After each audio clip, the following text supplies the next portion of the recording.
we are focused on high-grade gold in North America. We take the philosophy that premium assets and premium jurisdictions will ultimately command the biggest premium, and we're in the business of creating value. Our assets are in Alaska and Ontario. This year, I think the real key value drivers for us are getting our main high-grade resource bigger, approaching critical mass. We're very near, if not there already, and it's got a lot more upside to it. So we'll have a new resource out very soon. We've also been able to generate some of the best drill intersections in the business for the last couple of years. That's included a big step out that we made last year, 4 kilometers away from our main deposit, where we hit about 580 grams per ton gold, 2,000 grams per ton silver over 6.4 meters. We didn't get those results back until the very end of the season, which means we didn't follow up on it last year. So we're pretty excited to get back there, and we will be back there very soon, with camp opening up in about a week and help drills turn by the end of the month. In addition to that, we've really got a nice portfolio in the Timmins camp, and we've actually made a new discovery there that the market has totally missed, but that's all right. We'll keep plugging away on that. So capitalization structure quickly, 73 million shares issued and outstanding. Got a market cap today of around 60 million plus or minus, with a little better than 19 million cash in the till, so an EV of about 40 million. Great roster of shareholders here, some great institutions, senior gold producer and others. You know, we've raised a little over 40 million over the last 2.5 years in 4 separate financings, and the average price of those financings is $1.65. We're trading around 80 cents today, so definitely a good entry point. Got analyst coverage, and equally important, we've got some great newsletter coverage as well with Eric and others. So here's where we are. You know, in Alaska, the resource that we have is very close to tidewater. That's key when evaluating assets in Alaska, because it's not known for its infrastructure. But being close to tidewater for a project that produces a concentrate is very, very attractive. It is a polymetallic deposit. We've got about 880,000 ounces gold equivalent at about 10 grams per ton gold equivalent. That combines indicated and inferred. Not supposed to do that, but you know. It's growing. I think Eric's correct in his predictions about where our resource is going to be. It's polymetallic, so about half the value is gold, half the value is split between copper and zinc, a little bit of lead and silver. It has great metallurgy. We get very good recoveries, and we'll have some new met work out to the market very soon. Timmins is a place where we've been consolidating a lot of land around a former past producer. It was a very small scale mine, but incredibly high grade, and I'll talk about that towards the end of this presentation. So when we talk about high grade and putting it into context here, the OPACs are an Australian group that compiles public disclosure of mining industry companies, and we ranked number 3 on their list of top 10 drill holes globally, which is not a bad place to be. What was particularly exciting for us about this came from a prospect that was 4 kilometers away from our main deposit. And our main deposit made the list in the previous years with over 100 meters of 12 grams gold and 7% zinc. So it's a pretty impressive property in terms of the results that it can generate. And we definitely think there's more out there to be found. And we think that's the most exciting part of the value creation for us near term. Looking long term, it's good to know if your project has what it takes to be mined or be attractive without any fatal flaws.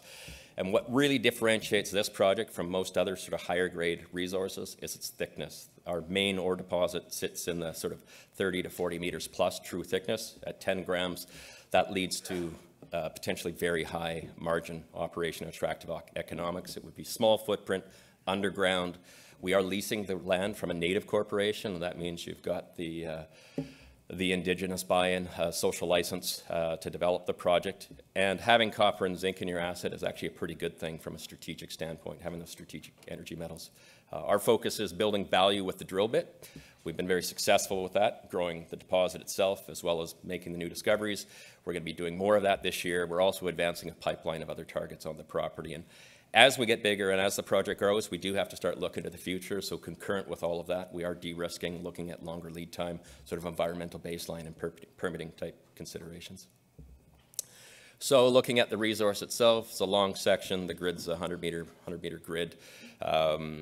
So the darker shade there is where our ounces sit right now. We've been able to successfully step out. We haven't hit the monster widths that we have in the core of the deposit, but we are hitting some very nice grades. Our furthest step out was 4.3 meters of 20 grams gold equivalent. It's open. We'll continue expanding that, but stay tuned for the resource. It should be out soon.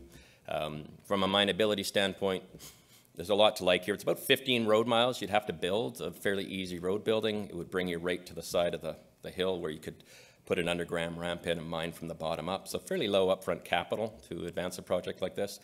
Use gravity assist for mining and get the highest grade mineralization out first. Looking now to our plans for this summer, as I say, getting out there with the drills is where the excitement sort of really kicks in. And this DC prospect where we drilled better than a half kilo gold over 6.4 meters is obviously a good starting point for us. We'll be stepping out on that and trying to grow that. Equally, however, we really like the Milkbone prospect that's kind of through the mountain the other side. It's about a kilometer away. We've got the highest soils and sort of surface geochem of anywhere on the property there. It's never been drilled. So we'll be testing that for the first time this season, concurrent with testing the main deposit or the main Middle Difficult Creek area as well as the main deposit. So should be an exciting drill season for us, and very much looking forward to getting out there.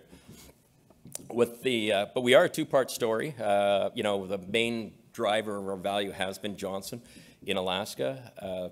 However, concurrently, we've been really trying to build up our Timmins assets as a second pillar of value creation. It's a place we can work year-round. We do have one of the bigger land positions for a junior in the Timmins camp. For reference, this is about 100 to 120 kilometers east-west in this field of view. Where we've been putting most of our effort lately is the Munro Croesus property, where we've done 14 separate deals over the last 2 years, consolidating the land around the former Croesus mine, which was a spectacular high-grade past producer, small, but produced some unbelievably high-grade mineralization. While we've been consolidating, we've also been doing a lot of targeting work. This past winter was our first chance to really test it in a material way. We haven't quite hit this sort of 11,000 ounce per ton type mineralization, but we're onto a couple of very interesting structures.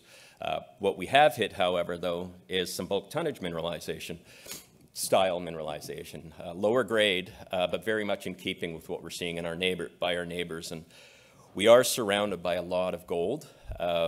Manita Porcupine or Manita Gold is probably the best known of the group here. They very rapidly developed a 12 million ounce resource, more or less on our doorstep. It averages about 0.9 grams per ton.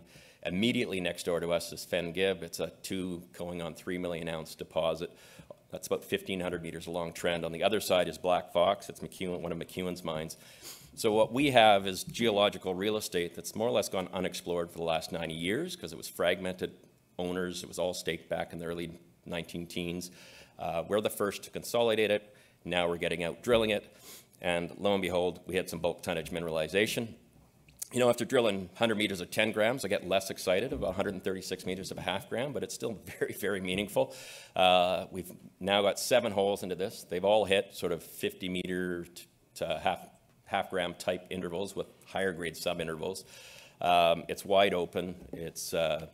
We like it. It's new. It's expanding. And what I've thrown in here is a comparison just to put it into context. And you probably can't read any of that font because it's so small, but trust me that a lot of those intersections you'll see on this by our neighbors are in the same range, 20, 40, 50, 60 meters of 0.3 to 0.8 grams, very much like what we're seeing. So we're on to a new discovery. Who knows how big it'll get, but it's another value add, I think, for our shareholders and for the company, and really excited to see how this one progresses.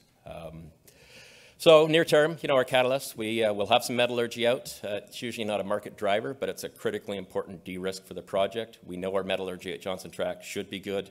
We'll be validating that with some news here very soon. That'll be followed with an updated resource estimate.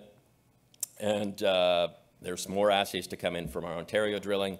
And then I think the main event begins with us drilling up in Alaska, both expanding the main deposit and testing some of the other prospects, including obviously the DC discovery. And with 19 million in the till, we're well financed to do that, and we should exit the year with a healthy treasury.